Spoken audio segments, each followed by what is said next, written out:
উনি কলকাতা থেকে কালকে সবাই যোগদানের জন্য বহরমপুর আসছিলেন। আমি পলাশিতে একটা সভা করছিলাম, কালকে সভার সাকসেস করার উদ্দেশ্যে।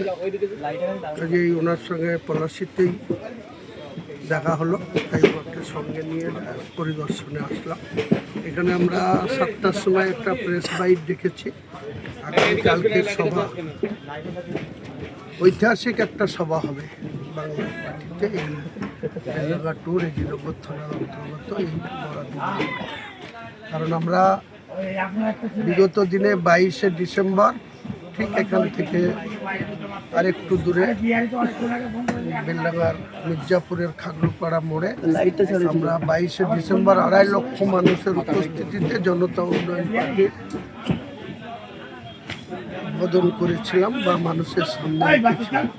আগামীকাল এটা চতুর্থ সভা, কারণ 22 তারিখের পরে 14 তারিখে একটা সভা হয়েছিল, 17 তারিখে টিএমসির যুবরাজ যাকে বলা হয় সে অভিষেক বন্দ্যোপাধ্যায় বহরমপুরে সভা করেছিলেন মাত্র 5,000 লোকে।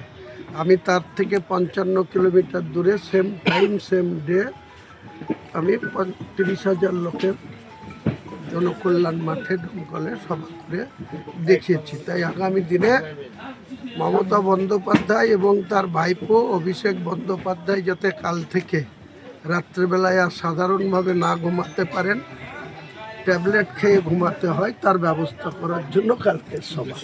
বলছি, আপনি ব্রিগেড সমাবেশ ব্রিগেড মাঠের পারমিশন পাননি, তার জন্যই কালকে আপনি এখানে সভা করছেন। কতটা প্রস্তুতি আপনার হয়েছে?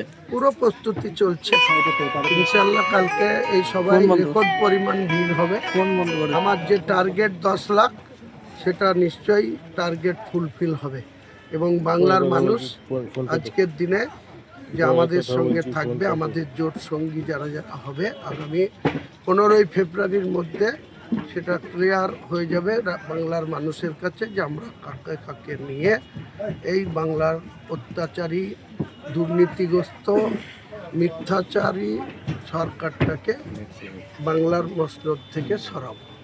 বলছি, দুদিন আগে সিপিএম নেতা মোহাম্মদ সেলিম আপনার সঙ্গে বৈঠক করেছিলেন, আগামীকালকে সবাই কি উনি আসছেন? না, ওনাদেরকে কাউকে ইনভাইট করেনি। আমি ইনভাইট করেছিলাম আসাদুল্লাহ ওয়াইসি সাহেবের সঙ্গে কথা বলে আমাদের ইমরান ফুলান্তি ভাইদেরকে আসতে বলেছিলাম। ওনারা আসছেন, ওনাদের আরও 2-1 জনপ্রতিনিধি এখানে আসবেন ওনাদের পক্ষ থেকে। কাজেই আরও কিছু ছোট ছোট দলের রাজ্য যারা চালায় দল আছে, আজাদ সংঘ থেকে শুরু করে এসডিপিআই, আরও 2-1টা ছোটোখাটো দল কালকে বলছে, সব দেখতে হবে। আমরা সব মুসলিম নেতাদের গুরুত্ব সহকারে নিজেদের নির্বাচিত সরকার করার জন্য আগামী বিধানসভায় বাংলার মানুষের কাছে আমরা আপিল করব, অনুরোধ করব।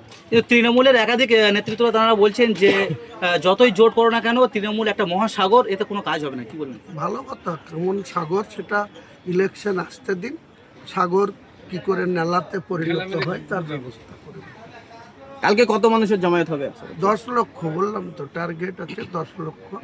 ইনশাল্লাহ 10 লক্ষ মানুষ এখানে আসবে।